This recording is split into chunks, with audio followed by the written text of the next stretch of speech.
Au nom du Père et du Fils et du Saint-Esprit. Amen.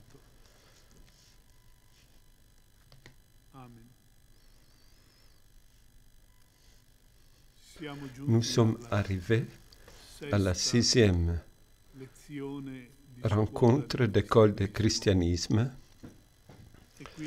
Et donc, je pense que c'est bien de faire un résumé pour aider nous tous, mais surtout ceux qui n'ont pas pu suivre toutes les rencontres, pour comprendre le chemin que nous sommes en train de faire, l'itinéraire. La première chose que je ne me laisserai pas de répéter parce que c'est une nécessité profonde de l'Église. C'est dans le titre que nous avons donné à toute cette série de rencontres. Le titre est « Du Christ à nous ». Qui nous séparera de l'amour du Christ? C'est important de comprendre la première question fondamentale. Ce qui peut nous séparer du Christ peut être beaucoup de choses, mais le danger le plus grave, c'est lorsque nous-mêmes nous séparons de l'amour du Christ sans nous en rendre compte, en croyant que nous parcourons un itinéraire juste. L'erreur est celui-ci. Je fais cette hypothèse. Seigneur, je vais venir vers toi. Il semble une expression bonne, il faut la dire humblement. Mais quand je dis « je vais venir vers toi », autour de cette question, il y a tous nos peurs, tous nos possibles incapacités. Et, Seigneur, je ne te vois pas, je ne te sens pas, je ne suis pas prêt. Dans ma vie, il y a des péchés. Combien d'objections nous pouvons faire à cette promesse, à ce désir de vouloir suivre Jésus? L'expression juste, celle qui peut tout comprendre, étreindre tout, même nos péchés, c'est l'expression Jésus vient vers nous. Jésus veut venir vers nous et il ne se laisse pas arrêter par rien, sinon par notre liberté que éventuellement les refuse. Mais toute l'Écriture a comme dernière expression « Viens, Seigneur Jésus » dans l'Apocalypse. Alors, ensuite, les questions à traiter, c'est comment se réalise cette venue de Jésus. D'abord, en nous rappelant l'Esprit Saint, cette flamme d'amour dont a chanté le premier chant, qui est l'Esprit Saint, et nous disons « Viens, Esprit Saint ». C'est lui qui vient à nous prendre par la main pour nous porter chez Jésus quand nous avons besoin de pardon, quand nous avons besoin de sa parole, nous porter, amener à Jésus quand nous avons besoin de son Eucharistie, quand nous avons besoin de rencontrer nos frères. Ceci est le thème fondamental. Viens, Seigneur Jésus. Viens, Esprit Saint. Alors, ceci nous rappelle que cette venue de Jésus, cette venir de Jésus, réalise dans le monde cette réalité que nous appelons Église. L'Église, c'est le monde que non seulement attend Jésus qui doit venir, mais l'accueille aussi, qui se laisse changer par lui, qui reçoit ses dons. Ensuite, nous devons parler du fait que quand on entre dans cette perspective, alors on comprend qu'une parole, un mot que nous employons parfois de manière sociologique, qui est le mot « mouvement », en réalité, regardée dans sa profondeur, elle décrit le mouvement d'amour qui jaillit du cœur de Dieu Père, qui se répand dans le Christ, il envoie l'Esprit Saint et rejoint le monde et rejoint le cœur humain et met en mouvement l'amour en toutes ses possibles directions. Ceci, c'est un mouvement ecclésial. Des personnes liées ensemble pour que l'amour de Dieu puisse se mouvoir dans toutes les dimensions. Ça doit être un mouvement ordonné, évidemment, et c'est l'Esprit Saint qui donne cet ordre en donnant des dons particuliers qui tend à répondre à des nécessités particulières de l'Église auxquelles quelqu'un se sent appelé. Ces dons de l'Esprit, nous les appelons charismes. Et ici, c'est important de comprendre qu'est-ce que c'est un charisme en ce sens. Si on pense aux différents saints qui ont commencé des parcours historiques dans l'Église, qui ont construit des familles, des œuvres dans l'Église.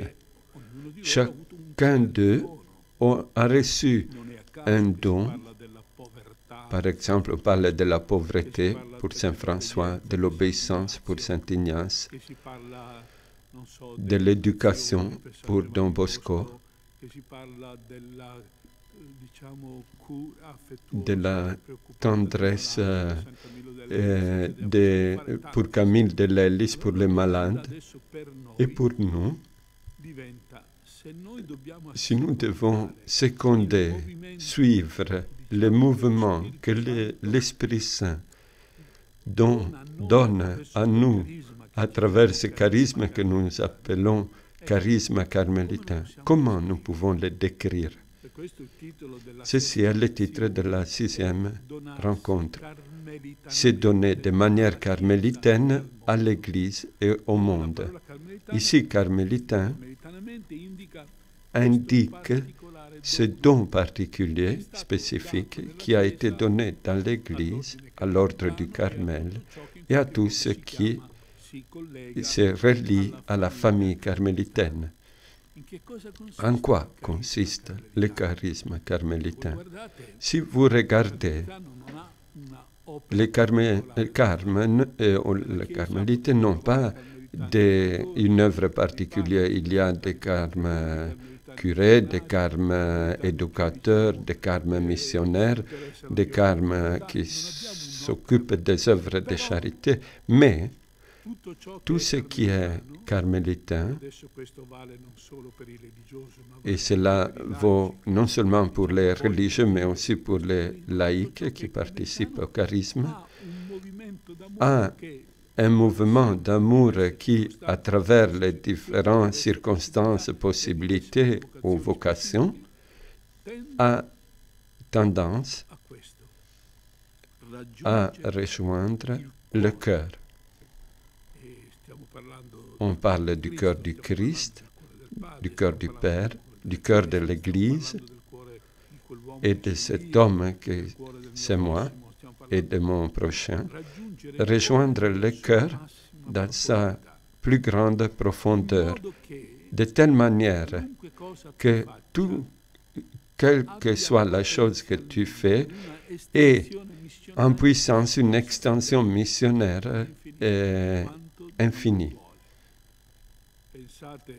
à la mesure de ce que Dieu veut. L'exemple typique est Sainte Thérèse de l'Enfant Jésus, qu'elle décide d'être au cœur de l'Église pour être l'amour dans le cœur de l'Église, et elle devient patronne de toutes les missions catholiques. C'est un exemple. Maintenant, nous devons chercher de comprendre ou comment vivre, donner ce charisme. La première chose que je voudrais dire, c'est qu'un don, pour être vraiment un don, a toujours besoin de beauté. Un exemple simple. Si je veux faire un don, pourquoi je suis préoccupé que les papiers dans lesquels je mets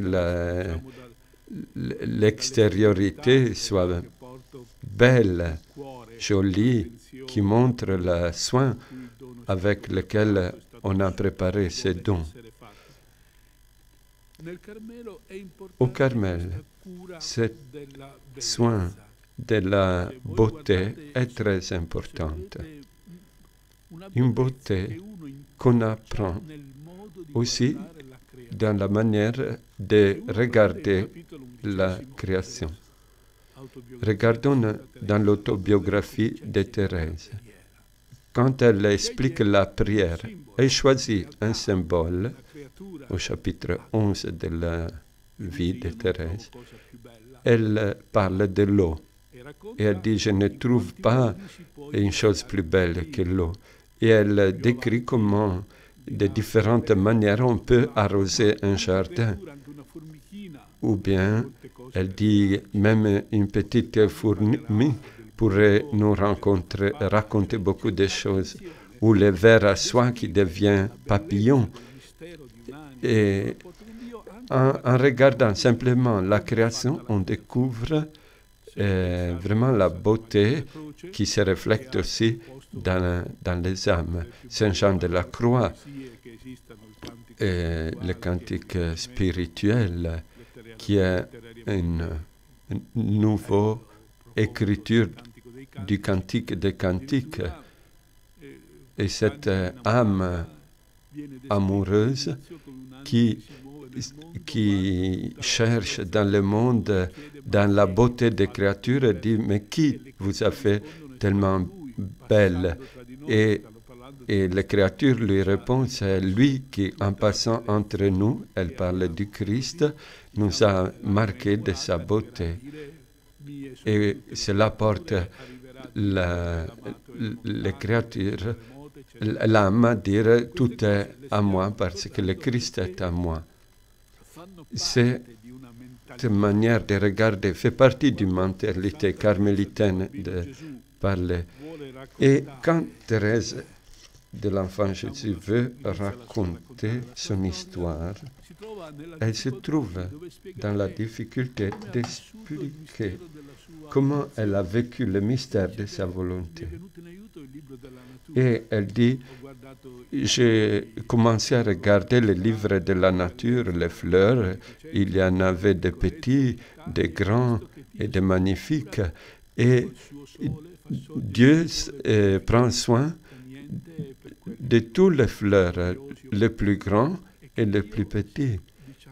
Et Dieu organise toutes les saisons pour que chaque fleur puisse fleurir dans sa beauté au moment qui lui est fixé. Voilà cette sensibilité carmélitaine, reconnaître dans la beauté de la création une impulsion pour comprendre comment doit être fait les dons. Maintenant, cherchons d'apprendre comment ces dons carmélitains, en soulignant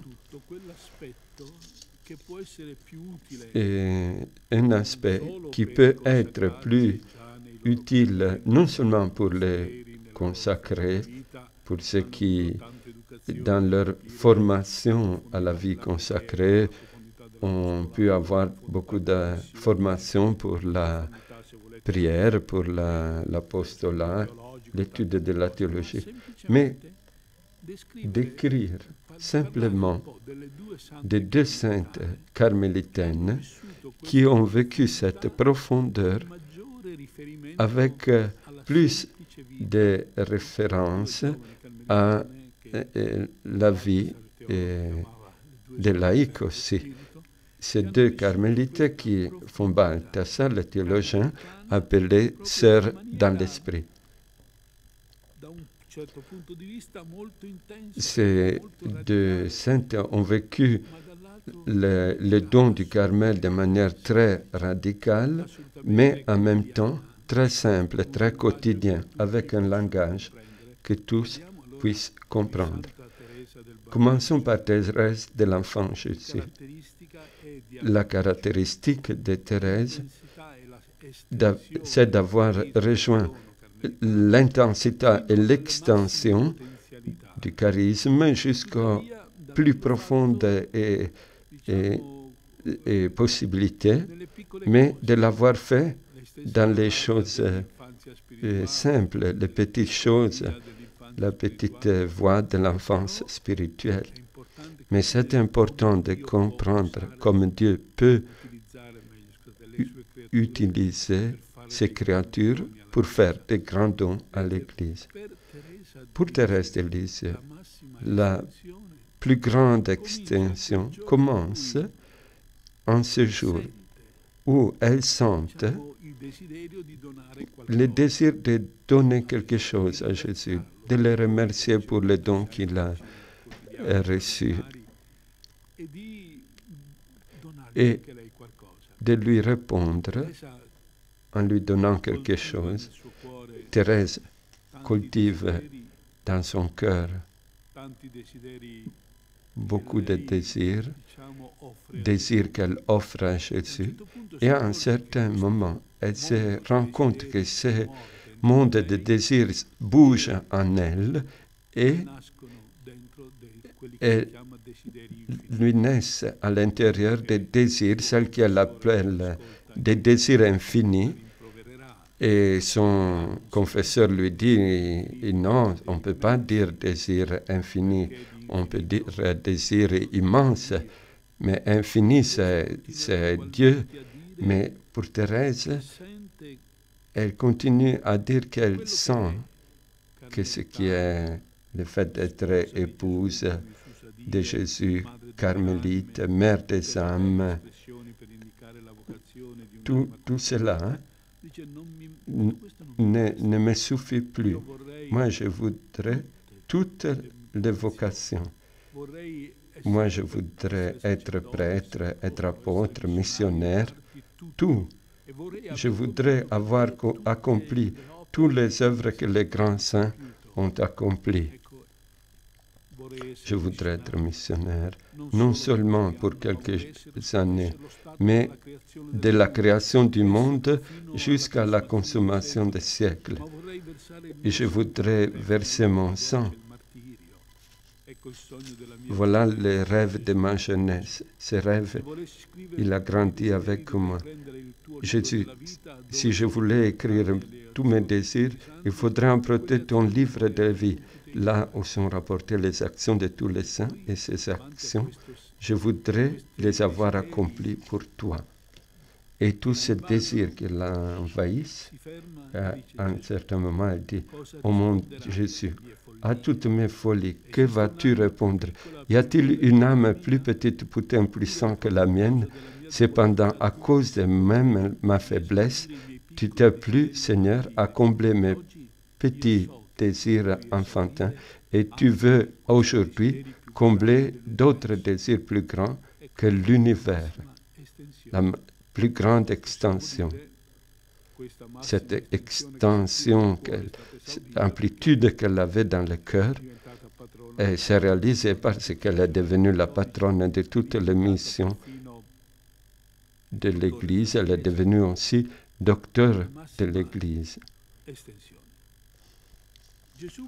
Et Jésus, comment il répond? Il répond avec la plus grande intensité. Et Thérèse dit, « La charité me donna la clé de ma vocation. J'ai compris que si l'Église avait un corps composé de différents membres, le plus nécessaire, le plus noble de tout ne lui manqua pas. J'ai compris que l'Église avait un cœur et que ce cœur était brûlant d'amour. J'ai compris que l'amour seul faisait agir les membres de l'Église et que si l'amour venait s'éteindre, les apôtres n'annonceraient plus l'Évangile, les martyrs refuseraient de verser leur sang. J'ai compris que l'amour renfermait toutes les vocations, que l'amour était tout, qu'il embrassait tout le temps, qu'il était éternel. Alors, dans l'excès de ma joie délirante, je me suis écrié, « Ô Jésus, mon amour, ma vocation, enfin je l'ai trouvée, ma vocation c'est l'amour. Oui, j'ai trouvé ma place dans l'Église. Cette place, oh mon Dieu, c'est vous qui me l'avez donnée. Dans le cœur de l'Église, ma mère, je serai l'amour. Ainsi, je serai tout ainsi mon rêve sera réalisé. Et on peut laisser un peu perplexe dans cet exploit de désir et de sens de sa propre vocation. Nous sommes habitués un peu de parler du cœur de l'Église, du cœur à cœur avec Jésus, mais nous ne sommes pas habitués de notre cœur comme le cœur où l'amour continue à brûler, l'amour du Christ. Mais si on continue à lire l'histoire d'une âme de Thérèse, on se rend compte qu'à un certain moment, Dieu lui demande d'expérimenter une extension et une profondeur encore majeure. Et on peut se demander, mais comment? Il y a encore plus que ce qu'elle avait vécu? Oui, il y a encore plus. Et c'est important, c'est plus qu'il y a, surtout pour ceux qui vivent dans le monde. Elle disait, à un certain moment, le jour de Pâques, elle se rend compte qu'il lui arrive quelque chose. On laisse parler Thérèse. Je jouissais alors d'une voix si vive, si claire, que la pensée du ciel faisait tout mon bonheur. Je ne pouvais croire qu'il y eût des impies n'ayant pas la foi. Je croyais qu'ils parlaient contre leurs pensées en niant l'existence du ciel, du beau ciel, où Dieu lui-même voudrait être leur éternelle récompense. Au jour si joyeux du temps pascal, Jésus m'a fait sentir qu'il y a véritablement des âmes qui n'ont pas la foi, qui par l'abus de leur grâce perdent ce précieux trésor, source de toutes les joies pures et véritables. Il permit que mon âme fût envahie de plus épaisses ténèbres et que les pensées du ciel, si douces pour moi, ne soient plus qu'un sujet de combat et de tourments. Cette épreuve ne devait pas durer quelques jours, quelques semaines. Elle devait ne s'éteindre qu'à l'heure marquée par le bon Dieu, et cette heure n'est pas encore venue. C'est difficile pour nous de comprendre, mais c'est d'une beauté extraordinaire que lorsque cette âme jeune, fraîche, s'est offerte totalement à l'amour de Dieu, c'est comme si Jésus la prenait et la mettait à côté de son cœur, sur la croix, là où Jésus a expérimenté l'abandon, là où il a tout donné. Et de ce moment, Thérèse dit qu'elle continue à croire tout, mais je ne sens pas. Elle ne pas sentir, ça veut dire que j'expérimente quelque chose de ses frères et en restant à côté de leur, en mangeant à la même table, amère, et je les garde proches de toi. Elle dit, mon Seigneur, votre enfant l'a comprise, votre divine lumière. Elle vous demande pardon pour ses frères. Elle accepte de manger aussi longtemps que vous le voudrez. Le pain de la douleur ne s'est point enlevé de cette table remplie d'amertume où mangent les pauvres pécheurs avant, le jour où vous avez dit. Mais aussi, ne peut-elle pas dire au nom de son frère, ayez pitié de nous, Seigneur, car nous sommes de pauvres pécheurs. Ô Seigneur, envoyez-nous justifiés, que tous ceux qui ne sont point éclairés du lumineux flambeau de la foi, la voient luire enfin, ô Jésus. S'il faut que la table, souillée par eux, soit purifiée par une âme qui vous aime, je veux bien y manger seul le pain de l'épreuve, jusqu'à ce qu'il vous plaise de m'introduire dans votre lumineux royaume. La seule grâce que je vous demande, c'est de ne jamais vous offenser.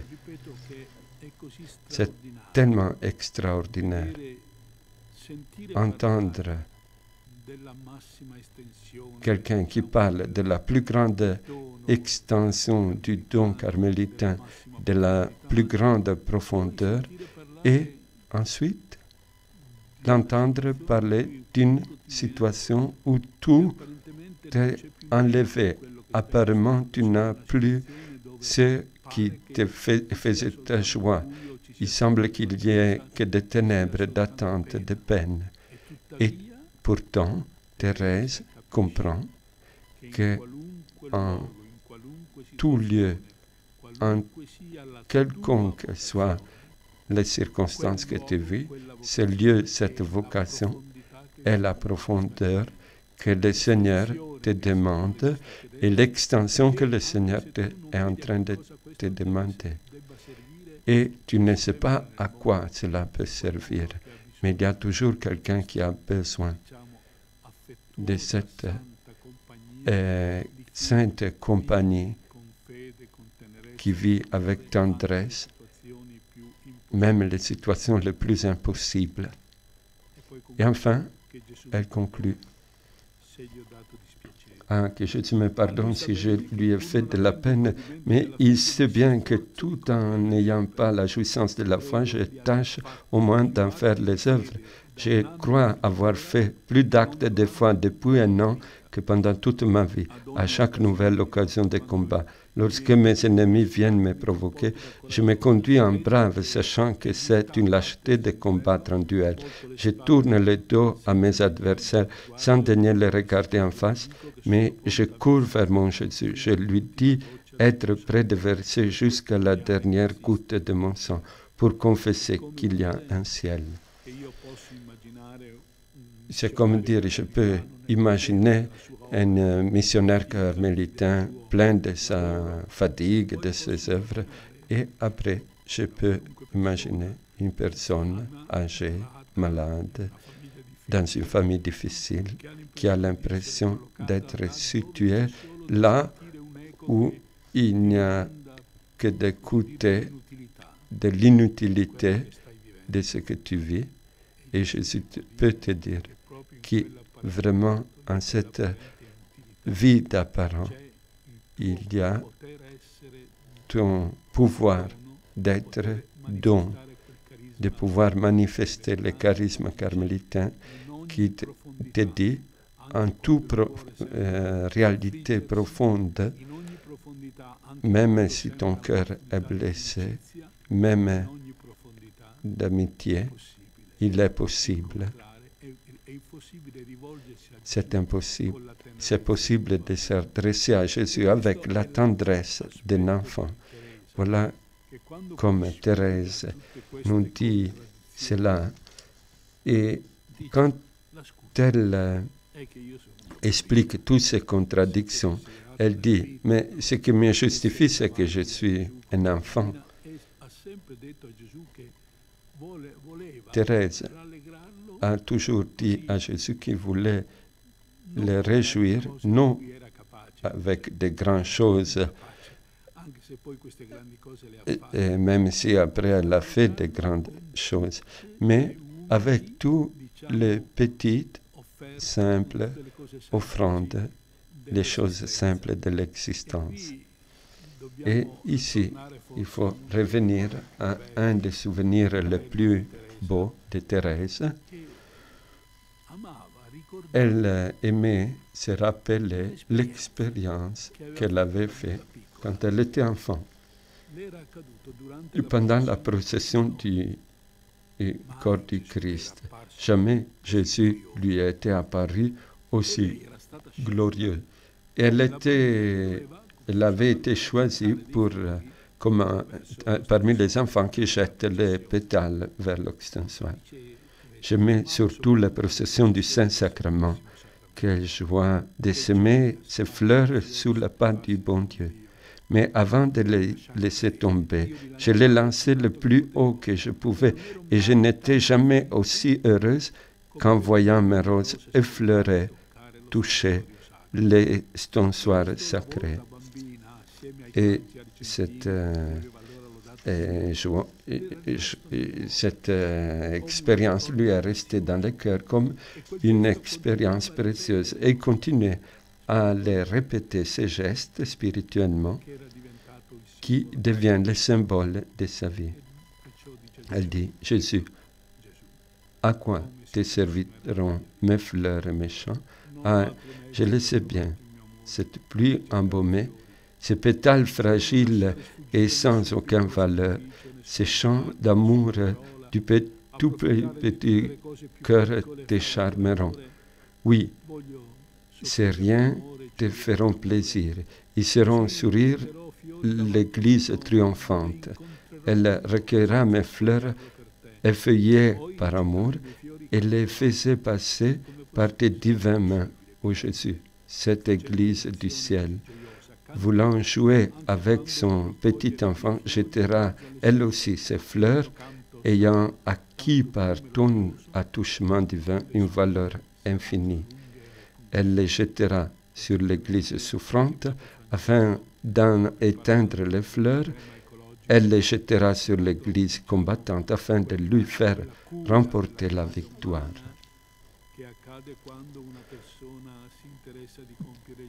Quand une personne cherche de faire des gestes simples pour rendre le milieu où nous vivons,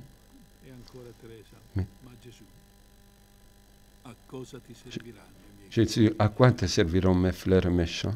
Ah, c'est bien, ces chants d'amour du plus petit des cœurs te charmeront. Oui, ces riens te feront plaisir. Ils feront sourire l'église triomphante.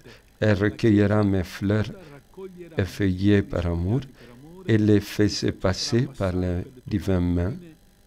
Et cette église du ciel, voulant jouer avec son petit enfant, jettera elle aussi ses fleurs, ayant acquis par ton attouchement divin une valeur infinie. Elle les jettera sur l'église souffrante afin d'éteindre les flammes, et elle les jettera sur l'église combattante afin de lui faire remporter la victoire. Les pétales, ce sont les petits gestes que Thérèse fait.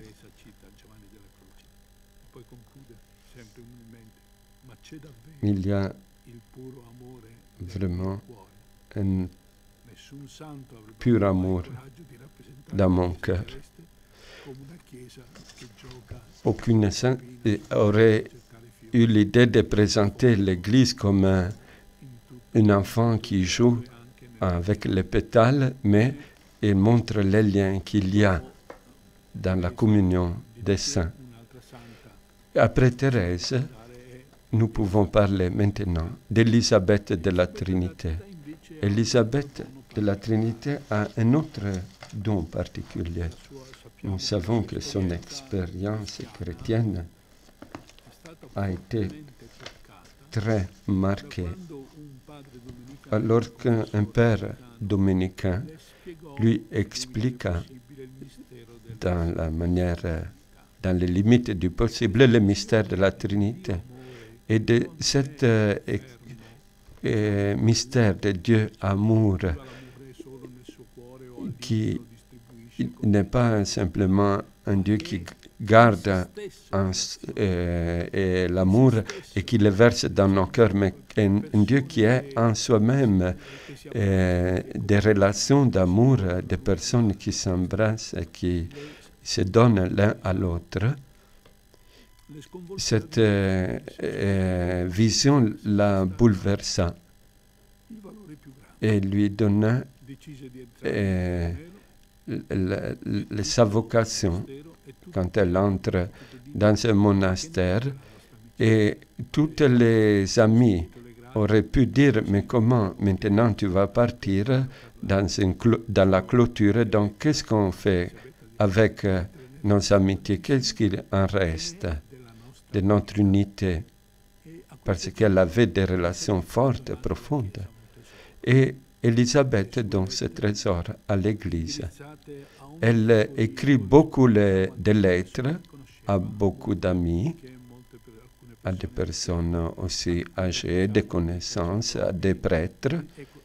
Et le thème est toujours le rendez-vous des âmes. Pour celui qui s'est uni à la très sainte Trinité, il n'y a plus de séparation. Et c'est le rendez-vous des âmes. Quelques textes à une amie lui écrit, elle était déjà au monastère.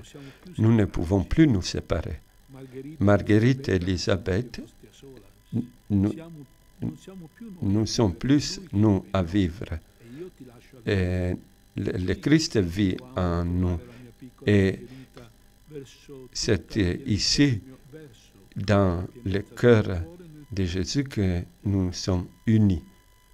Je t'embrasse. À une autre, elle écrit, tu ne sais pas comment je me sens uni à toi. Nous ne sommes qu'une seule personne en deux. Adieu, je te laisse tout en lui. N'oublie pas nos rendez-vous. Et comme ça, elle a écrit à sa mère, à sa sœur, au prêtre, à sa sœur, qu'au jour de son mariage, elle dit, au moment où l'Église bénira ton union, votre union, moi je passerai ma journée au pied du Christ, en me faisant toute priante, toute adorante, pour vous deux. Et Dieu veut que vous deveniez un seul. Et moi, je vous en sers dans ma prière, je vous embrasse et je vous suivrai partout par mon amour. On se verra après le voyage de noces, mais nous ne nous sommes jamais laissés, n'est-ce pas? Moi, je te porte toujours avec moi. Je te laisse, mais je ne t'abandonne pas, parce que je te garde dans mon âme. Si tu savais combien je pense à toi, je prie pour toi. En ces messages, en tous ces messages de rendez-vous, elle nous offre une doctrine d'une beauté incroyable en rejoignant des niveaux que nous, on dirait que c'est presque exagéré. La dernière lettre qu'elle écrit, quand désormais elle est en train de mourir, des souffrances terribles, elle n'a même pas la force de signer la lettre qu'elle vient d'écrire. Et cette lettre semble qu'elle l'écrit en un amoureux, mais elle l'écrit à un médecin qui l'a soigné. Elle lui écrit, mon petit frère, avant de m'en aller au ciel, ton Élisabeth tient à te dire encore une fois toute son affection et son projet de t'assister jour par jour jusqu'à ce que tu la rejoindras au ciel. Je veux, mon Charles chéri, que tu marches sur les traces de ton Père dans ta foi vaillante qui garde la volonté fidèle toujours. Tu aurais des luttes à soutenir, mon petit frère. Tu rencontreras des obstacles au chemin de la vie, mais ne te décourage pas. Appelle-moi. Oui, appelle ta petite sœur. Tu augmenteras ainsi le bonheur de son ciel.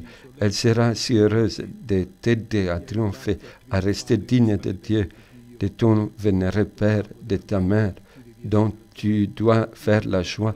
Je n'ai plus la force de dicter ces dernières volontés d'une sœur très aimante. Quand je serai près de Dieu, raccueille-toi dans la prière. Nous nous retrouverons mieux encore. Je te laisse une médaille de mon chapelet. Porte-la toujours en souvenir de ton Élisabeth, qui t'aimera plus encore dans le ciel. Celle-ci, ce patrimoine de lettres dédié à célébrer le rendez-vous des âmes, la profondeur et la vérité de la rencontre dans le mystère de la Trinité devient l'expression aussi dans son journal, dans ce texte spirituel. Je donnerai ma vie, elle dit, seulement pour contribuer au rachat d'une de ces âmes que Jésus a tant aimées. Je voudrais le faire aimer de toute la terre. Jésus, je suis ta victime comme ton épouse. Je veux l'aimer pour tous ceux qui ne l'aiment pas. Je veux conduire à lui tous les âmes que lui a aimées. Je voudrais lui porter beaucoup d'âmes pour lui montrer mon amour parce que je l'aime jusqu'à mourir. Comment vivre le charisme carmélitain dans le monde avec tous les problèmes? Élisabeth de la Trinité répondrait, prends tes amitiés, à commencer par celles les relations de ta famille, les personnes que tu connais, et cherche de les vivre comme sachant qu'elles sont un signe d'une totalité infinie qui remplit ton cœur.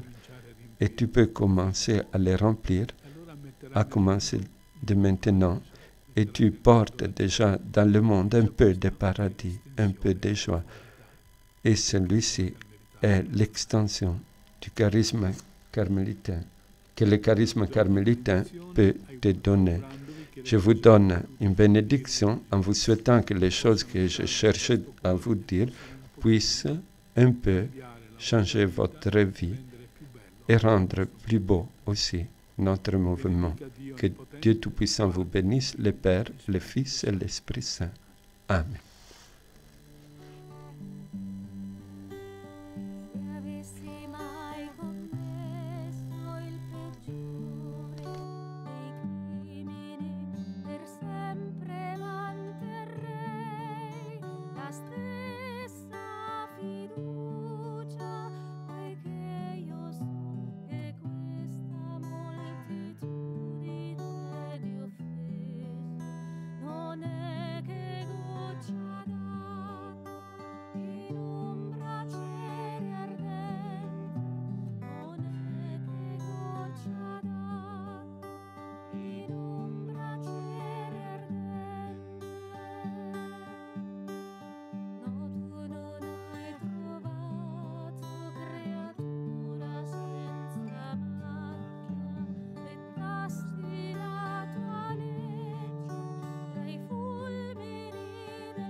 Bene,